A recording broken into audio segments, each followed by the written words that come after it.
साथीहरूमा आज तपाईँलाई फर्सीको मुन्टा, इस्कुसको मुन्टा, घिरम्ला, सिमी उत्पादन हुने ठाउँमा लिएर जाँदैछु। लाग्नुहोस् म गएँ। बाटो फेरि कस्तो छ, लड्न सक्नु कुनै अवस्था छ।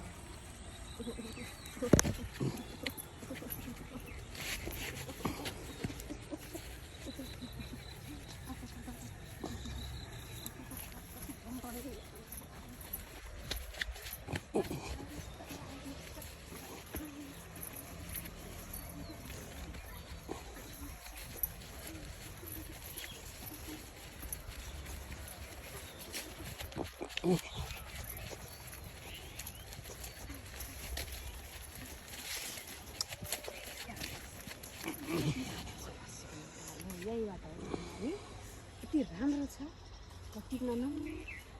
ल अहिलेलाई कट।